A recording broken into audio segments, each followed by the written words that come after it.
Welcome everyone. We are now counting down to game one, which is about 2 months away. Let's say 54 days away. It probably sounds better, or maybe 1 month and 3 weeks. Whichever one of them sounds better. That's where we're about at before game one against UTEP. But today we're going to break down game two against our old rival, going all the way back to the Big Eight, and that's the Colorado Buffaloes.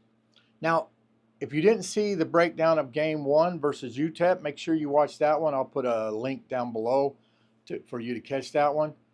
And while we're here, I know you're used to hearing it, but if you're a Husker fan or a Big Ten fan, make sure to subscribe and click on notifications so you don't miss out on any Husker or Big Ten videos.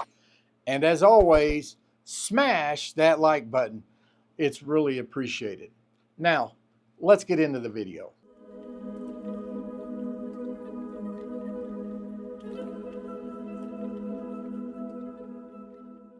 Jalen Lloyd, 66 yards. He was wide open.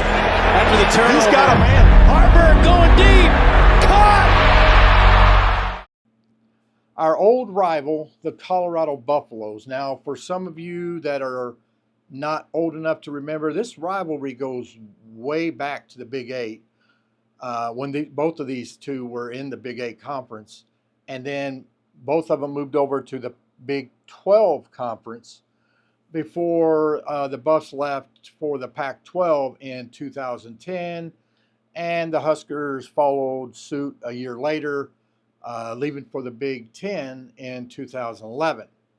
And even though the Buffs have beaten the Huskers the last 3 meetings, the Huskers own the series and decisively with 49 wins, 21 losses, and 2 ties. And that's with the series being an even split the last 10 meetings, with each team winning 5 games apiece against each other. So the Buffs can laugh and brag all they want. They have a long ways to go to even come close to making this an even series. And yes, you heard me right. I actually also said with 2 ties, because at one time there was no overtime. So you left the stadium feeling like they just took your money and just sent you home, as the game finished the same way as it was when you first got there and sat down, with both teams holding the same score. And I had never understood that and never understood why. I said that for years. When it did happen, it didn't make sense to me, as I've always thought of any competition needs to have a winner and a loser. I mean, what's the reason for even having a competition if you're not going to compete until there's a clear-cut winner? To me, it just doesn't make sense. And that went on year in and year out for years. In 96, when someone finally woke up and said, what are we doing? And overtime was finally added.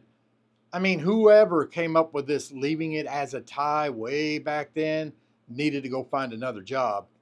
Now, to this year's matchup, this year it takes place in Lincoln, Nebraska, and it's on September 7th, and it's a night game. Man, I love these night games, which I'm definitely going to be going to this game.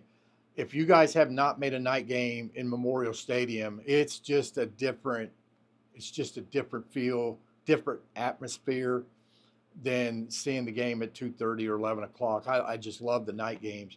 And to me, it's kind of ironic that it's a primetime game with primetime coming into town. What do you think? Now, I'd like to be able to say with confidence about Colorado that that we know what we're going to get when Colorado comes into town. We know what Colorado's going to do and how Colorado is. But honestly, this is a mystery. It's a mystery for everyone, and probably including Matt Rule, as Deion again cleaned house and started all over like he did when he first got there. And I kind of think he thinks he's playing the EA college football game. You know, I bet you when he plays that game, he's probably one of those that when it doesn't go his way, he stands up and goes over there and hits the reset button, tells them that, hey, we're starting over. I bet you that's what he does. What do you think about Deion? What do you think his reasoning is to just throw everything in the towel. I mean, you didn't even give it a chance. You didn't even develop. It's almost like you want a quick fix. It's like, I'm going to go into the draft pool and draft me some players, and if that don't work, I'm going to release them and go draft me some more players or get me some free agents. I think he might think he's still in the NFL. That's not what college football is about. College football is about developing and teaching these young men, growing, kind of like what Matt Rule's doing. But it's like Deion said, this didn't work out. Let's throw them all away and let's start all over. And he just kept the handful he wanted because that's what he did. That's what he's been doing. And that's what he did again this year. He brought in over, 50 new players to the team this year, and he only has a total of 77 total players. 77. I mean, I think Nebraska's got, close to 80 freshmen and redshirt freshmen on this team. So they got more freshmen than Colorado has on their whole roster. And this is including a brand new offensive line. They're going to be starting a brand new revamped offensive line from grabbing players out of the transfer portal. So it's going to be difficult to figure out right off the bat what or how they're going to be and how they're going to do, especially with a brand new offensive line. They're not going to have much time. And this is going to start as their season starts August 29th against North Dakota State. And I'm telling you right now, I feel North Dakota State's I just got this feeling North Dakota State's going to win that game. And it's not because I think Colorado is a bad team. Remember, this is game one, and the Bisons of North Dakota State, they're not that bad of a team, and they know what they're doing.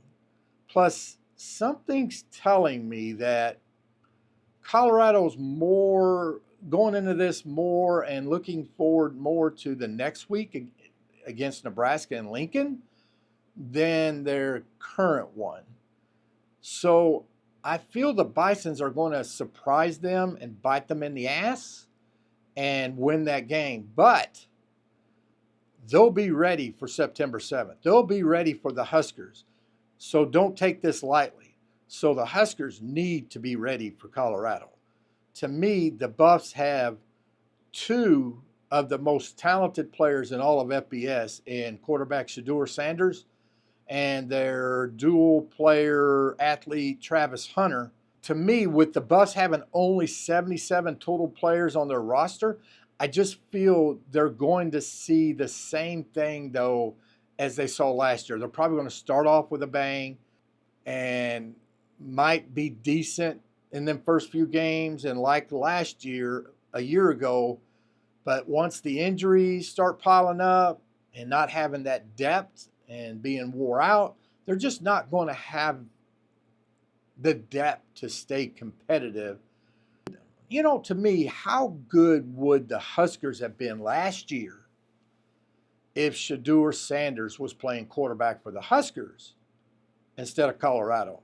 I guarantee you Nebraska probably wins the West last year and probably wins 10, probably 11 games, because I don't feel like then Colorado beats Nebraska without them having Shedeur. And if Nebraska had Shedeur, I think the score is probably even the other way around. Nebraska probably scores 30 to 40 points, and Colorado might not have scored at all. So to me, it's kind of interesting how that would have went if we just would have had Shedeur Sanders. How good it went if we would have just had Casey Thompson. And I don't think Matt Rule got rid of Casey Thompson. I think it was more of Matt Rule's one of these guys, hey, we're going to compete. And Casey probably saw what we all probably thought we saw in the spring game. And Casey wasn't going to really be able to practice or do anything until the fall. So he was kind of behind the eight ball. And he didn't want to waste his final year or his year in, losing out and being on the bench. But I think we've all seen, even if they would have started Sims against Minnesota, I don't think it would have been long and you would have saw Casey Thompson and he would have played the rest of the year. I don't think there would have been any doubt. And I guarantee you Casey probably wins to me, two or three of them games that we lost by last second. So I guarantee we end up 6 or 7 wins there minimum and making the bowl game with Case Thompson. But that's last year. Doesn't matter. Again, to me, Colorado, because of Shedeur Sanders, because of Travis Hunter, they have talent on this team. So we can't underestimate this team. Shedeur is definitely one of the top quarterbacks that's going to be going into the draft next year. And probably because how Colorado plays out, he probably won't go until maybe early second round, maybe late first round, only because of how they end up, if they end up being doing like they did last year, 4-8, again this year 4-8. But he's definitely good enough to be a top 5 draft pick. To me, he's good enough to be a top 5 draft pick. And if someone wakes up and sees that and he goes in the top 5, wouldn't surprise me. And what about Travis Hunter? Some of the plays he makes is just rightfully down amazing. And again, at the beginning of the year, he's going to be lights out. But if they keep playing him on both sides of the ball, considering the depth they have, I feel, again, as the season goes on, it's going to take a toll on him. And he's either going to get hurt or he's just going to run out of steam. And the sad thing is the Huskers, again, play Colorado early, which to me benefits Colorado. If this was game 9 instead of game 2, I feel the Huskers would probably definitely win the game. But because it's game 2, don't be surprised if the Buffs win this game again. I'm not saying right now they're going to win, but it's going to be closer than we think. This is a rivalry game. And no matter what you think, those games are different. I've seen it too many times over the years. But when you look at Colorado right now and really try to figure them out, it's just hard to figure them out. Of those 50 new faces in that locker room, 10 are true incoming freshmen with 40 plus incoming transfers from the portal. And like I said, that includes a brand new offensive line put together with players from the portal.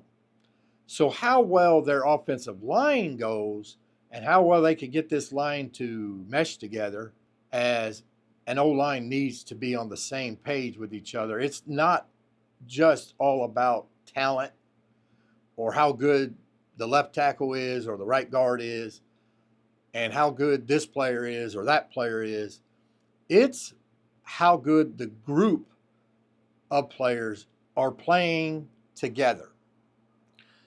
It's got to be a group of players that needs to know what each other are doing. You can't have one who could be an outstanding player go this way and hit the A gap. And then you've got another outstanding player who, does the wrong thing and goes the same direction and leaves one man free. It doesn't matter what time. They all got to be on the mesh. They all got to know what they're doing. So you need Peter needs to know what Paul to help Paul, if you know what I mean. So the question is, how quick can this coaching staff and this line being put together, how quick they can put it all together and get in sync will decide how well Colorado will do for 2024 and how much Shedeur Sanders will have to improvise or have to run for his life. As if you remember last year, Shedeur was sacked, 56 times, I believe, last year? I mean, crap. The Huskers sacked Shedeur, I think, 7 or 8 times in that game. And how many times would he have been sacked if he didn't play Houdini and keep finding a way to get out of under pressure and hitting a receiver downfield? Sanders, even as much as we hit him and sacked him, he just looked poised and confident. And to me, that's what's going to make the difference in him going into the NFL. And even after being belted to the turf numerous times, there's just something about Shedeur. And once he could get out of his daddy's hands and into the NFL and on an NFL team into a NFL coach's hands, you're going to see him take off. You watch. Shedeur is going to be an elite quarterback once he hits that NFL. And I know Dion loves his son and thinks he's doing best, and that's kind of been Dion. Been watching Dion since he's been in college. That's just Dion.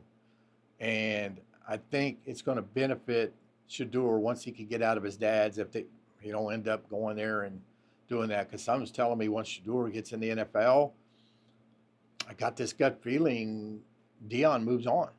I think he wants to be in the NFL. He might be a better fit for the NFL. He definitely, to me, ain't a head coach.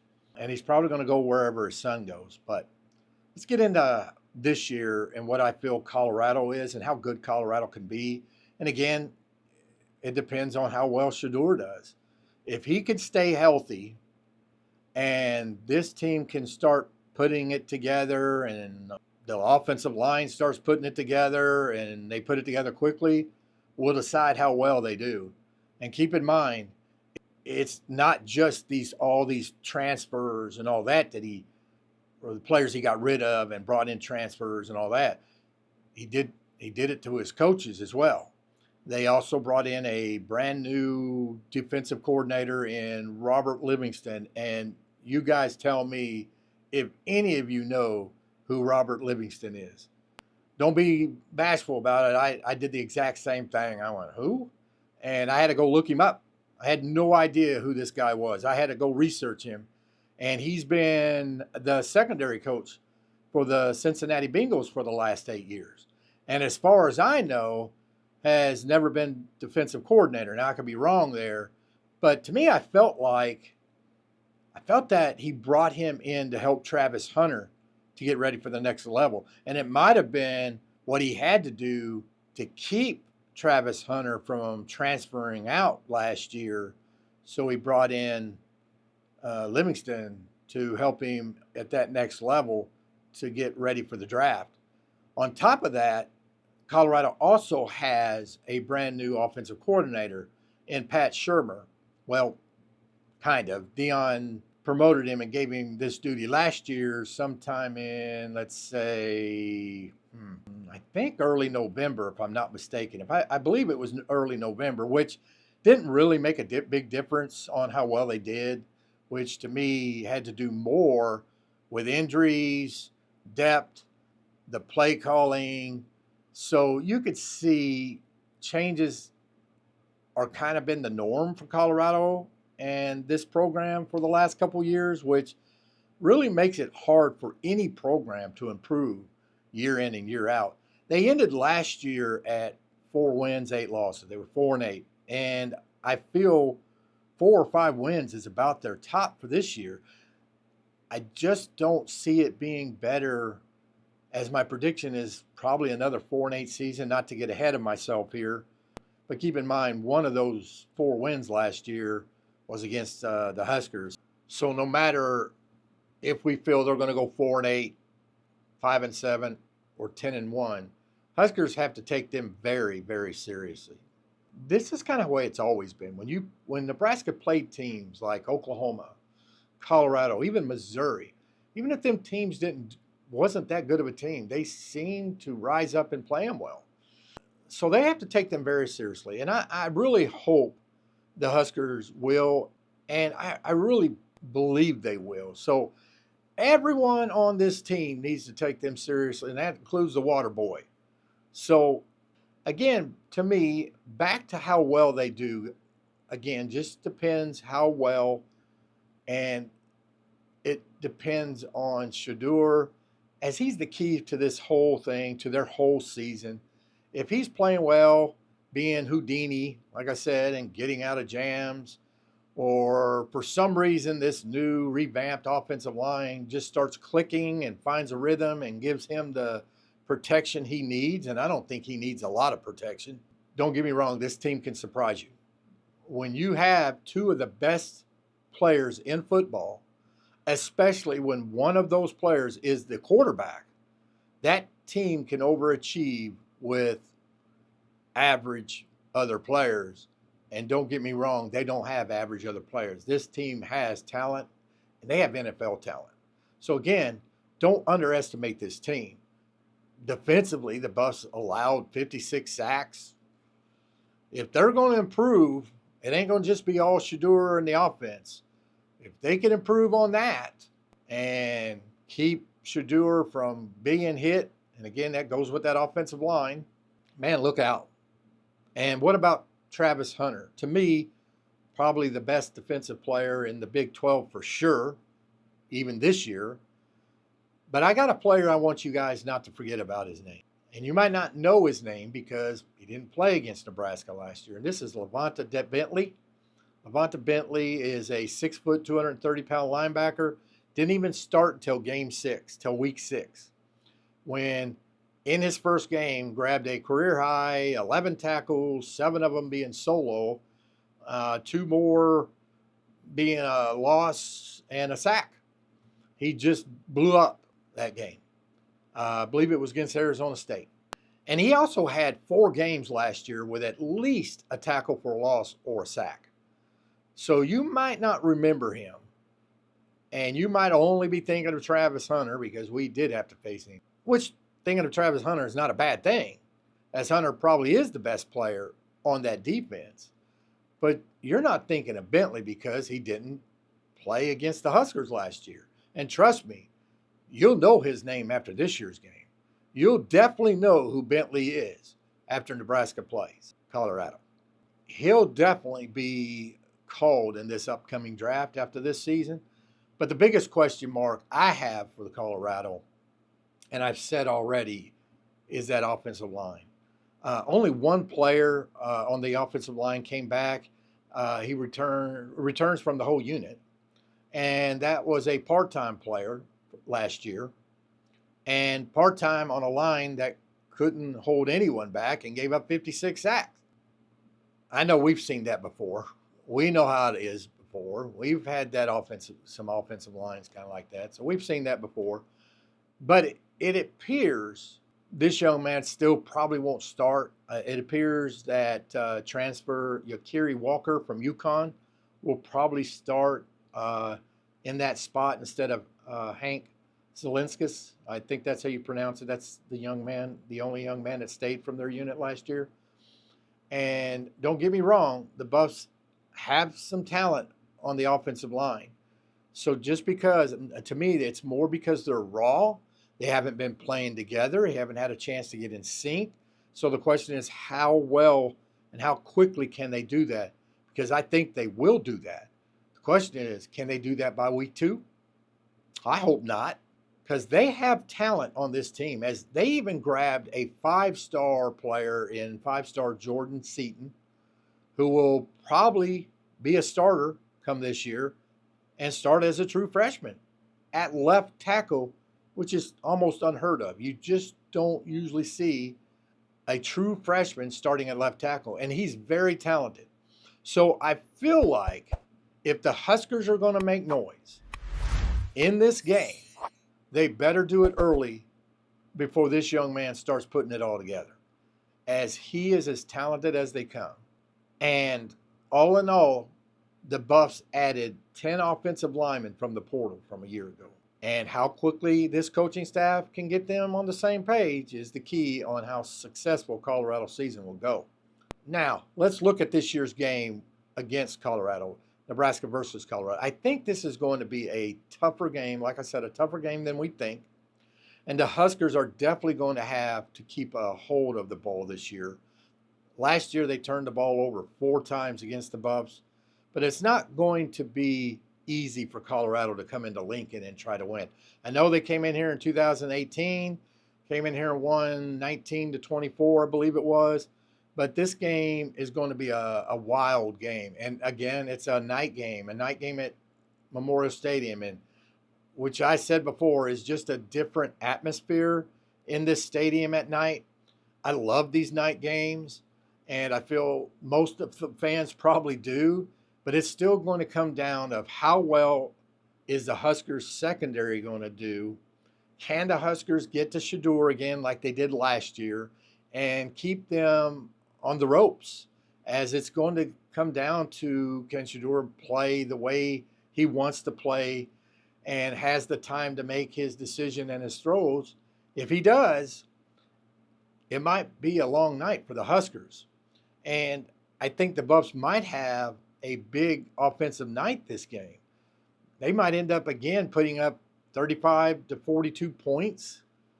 But the big question mark, can the Huskers, with probably a true freshman quarterback starting in only his second game, can he produce and get this Husker offensive rolling and put up enough points and keep up with Colorado's offense and hang in with Colorado? I feel if this comes down to a shootout, I don't think it's going to go well for the Huskers. The Huskers will probably fall short on this one. But if Tony White and this Husker defense can control Shedeur and keep their offense under check like he was doing last year in the first half before Sims decided to hand the ball to the Buffs a few times. And again, because this game is early in the year, game 2, I feel this benefits Colorado as they're still fresh. They only have these 77 players, so they're already, they're not kind of been worn out from being bashed up and banged up and hit all year. And because of their depth or the lack of only having 77 total players, and they'll probably be able to hang in there. Keep in mind, this team has talent and NFL talent, so they'll be ready.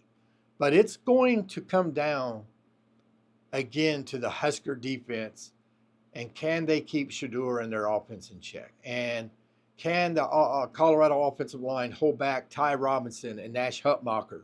If our two defensive tackles have a field day where the Huskers can get pressure on Shedeur with only a 4-man rush, 4-man line, where we could drop back 7, then it might be a great night for the Huskers. And can Colorado defensively, especially in the trenches, play well against Nebraska? Right now, to me, this game's a toss-up. But if I had to pick right now, I'd probably lean, I know you're going to hate it, I'd probably lean Colorado. But that could easily change come the week 2. How well does Nebraska do in game 1? How well does Colorado do in their game 1? Does anyone get hurt on either side? Especially Colorado with only having 77 players. Now, how well the Colorado season goes overall this year, like I said before, and like I said earlier, I feel 5 wins probably is their ceiling. But with Shedeur and the talent on this team, they might find 6 or 7 wins, especially if their offensive line puts it together and they don't get hit with a lot of injuries. But it's going to be a long season. And in the long run, I just don't think 77 total players is going to be enough. So I have them down at 4-8 right now, maybe 5-7 tops. But you never know. If Shedeur and this offensive line, if this offensive line mainly finds it together, Shedeur's talented enough, and he don't need much. They could surprise, and next you know, there's 6 or 7 wins. So, again, I want to thank all my members for the support of the channel, all the members of the Big Red Country Club. Without them, it would be hard to do this. And I'll be putting out the Game 3 breakdown here soon, along with my top 5 players at each position in the Big Ten, which some of you might already seen. I've already started this and released the first video on the top offensive linemen in the Big Ten. I'll leave that link also down below in the description below. So make sure, if you haven't already, make sure to subscribe and click on notifications so you don't miss any of those videos. Thanks for watching, and I'll see you in the next video. Go Big Red.